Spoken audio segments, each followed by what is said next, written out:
I think a lot of people, like you said, are sitting on their gifts and their talents that are millionaires, that are millions and millions and millions of dollars, but because they're fearful of what the people, what the church, what the kingdom may say about them, they're complacent. Yeah. They're just like, you know what? I'm just going to settle for this. As long as I'm okay, as long as I have this, I'm going to be all right, but I don't want to desire that. Let me give you one more thing, and this is where you're my hero in this. People are afraid of failure. One of the reasons why people underperform in, relationships, money, marriage, faith, all kinds of stuff, is because what if I jump out and take a risk and I fail? I'm gonna look stupid. And one of the things I love about you, we've been friends for years. And I'm not gonna put a number on, maybe 7 years, I don't even know exactly how long. It's been a while. I've seen you probably take 4 major, I'm talking about major risks. Yeah. Like, if it don't work out, we ain't gonna be friends no more, because you're gonna be looking pretty stupid. But, and you didn't let people's opinion paralyze you. You were more afraid of underachieving than you were of failure. I am. And a lot of people are just like, you know what? I'm gonna look so stupid if this doesn't work out, I'm not even gonna try. You know, that's on the money side of things. Come on now. And that's the thing, it's every area of life. Yeah.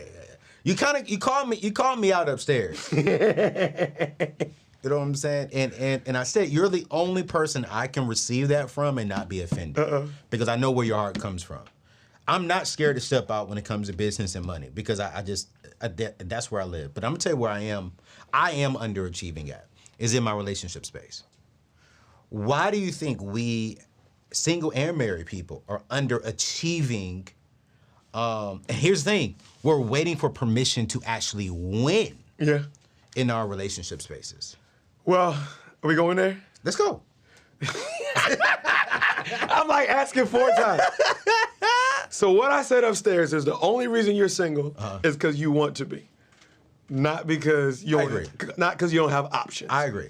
And you said, why do we underachieve? I think a few reasons. One, we gravitate to easy wins. That's true, bro. Wherever I win easily, I'm gonna put my energy there. So you have people, I'm not one of those people, I hate these type of people, that they're just naturally muscular. I hate those type of people.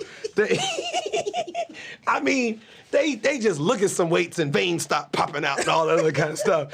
And I'm not saying that they don't work. I mean, they're on their eating regimen. They're, all macro, micro, all that kind of foolishness. They be weighing their meat and dumb stuff like that. I don't have to weigh my meat. It don't matter. But they're going to give their, because they see quick results and quick returns. And there's other areas that it's not going to be a quick return. It's actually going to be painful for me to win in that area. Because like you said, when you're talking about better health, there's some trauma in my past that I'm going to have to fight through if I'm going to win in money or win in relationships or win in this or win in that or whatever it may be. And we just do these calculations. It's like, okay, pain, progress, nope, I don't want to go through that pain for the progress in this area. I'm going to pick the area that's not as painful, that comes naturally to me. And I only can talk like this because this is my friend first, then pastor, right? I think one of the things, and I'm gonna be vulnerable, which is why I'm so grateful that you wrote this book, is the reason why I am probably underachieving in a relationship space is, one, because I think I've built something great over here, and if I fail, it's because solely of me. In a relationship space, it's not solely me. And I'm so fearful of divorce. I'm so fearful of putting my all into a relationship and it fails. So I'm like, well, why not just stay single for a little while longer? Until you know for sure. Now, I know that thinking is wrong, but how do us in the single space, and I ask you this because probably your second season throughout the whole church is when you're teaching on relationships. In February. And listen, y'all, this is a simple plug. He doesn't know I was going to go there. But in February, I don't care where you're going, you want to watch. He and his wife sit down and they really so into all relationships, not just marriage, not just single people, but marriages too. And they talk about it all, from how to have good sex with your husband and wife. Come on now. And how to date properly and how to have the hard conversations in marriage. But then even just recently, you did a singles night. And but I felt convicted. I was like, dang, only Stephen Chandler can make me feel convicted. But how do we in the single space, man, stop waiting for permission to embrace relationships and also to embrace that part of failure? Because I would definitely say that is my weakest. I am scared of not failing in my marriage. I'm scared that the marriage could fail because it's not just me. Yeah. How do I do that? So we were talking about this. Whenever there's a death, and not all the times, but a lot of times when they're not sure the cause of death, they have an autopsy Yep. to figure out why this person passed away. And I watch too much TV. So, you know what I mean? They got a dent in their head. They're like, that's a blunt force trauma. And, clearly they bumped their head. Right. When they get down in the morning, they do an autopsy, they realize, no, man, somebody poisoned them. That wasn't the reason why. True. And I think, a lot of times when there's divorce in our family, when we have a lot of close friends that have been through divorce, or just, they're dating somebody and it's reckless before it even gets to the wedding. It's just bad. We're just like, oh, that's the death of a relationship. I'm afraid of that. I don't want to. And there was never an autopsy that was done. Wow. And I don't want to shame people that have been through divorce. There's some amazing people that have been through divorce. It's not the end of your life. God still has a great future for you. Yeah. But let's just call a spade a spade. In every divorce, somebody did something wrong. Yeah. And it didn't just start when you got married. Ooh. You were selfish before you got married. You had a wandering eye before you got married. Ooh.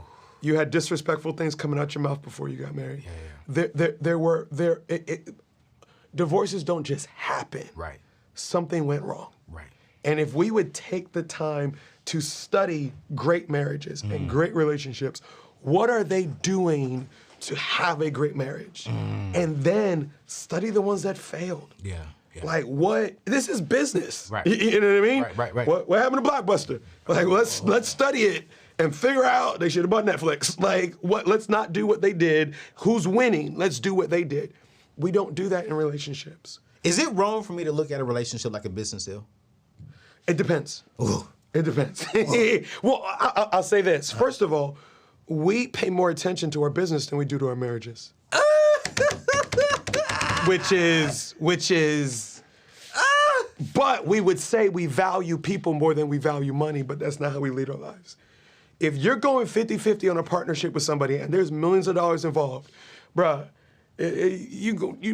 I'm doing some research. You're going to do a colonoscopy on that person. I mean, you're going through their resume. You're looking at what's their last deal, who are they connected to. You're going through. Why? Because my money's on the line and I got to make sure that this person doesn't ruin my future. But trying to get married. Wow. She got a big booty. I mean, she's bad and man, she makes me feel like the man. Oh, let's do it. But I didn't do the research. Oh, and she could spell Jesus. But He said she can spell Jesus, she loved the Lord, but she don't know him. But there's never, and this is a whole different direction.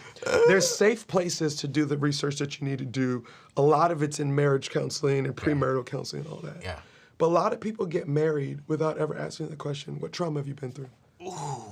And have you healed from that trauma? And you don't find out until 9 months into the marriage that, man, this person was molested as a child and they've never been healed from that, devastating experience. And it will affect our sex life for the rest of our lives until they find healing. So so in that case, it is right to treat a relationship like a business deal in terms of you should vet it more than you vetted Our business. a business deal.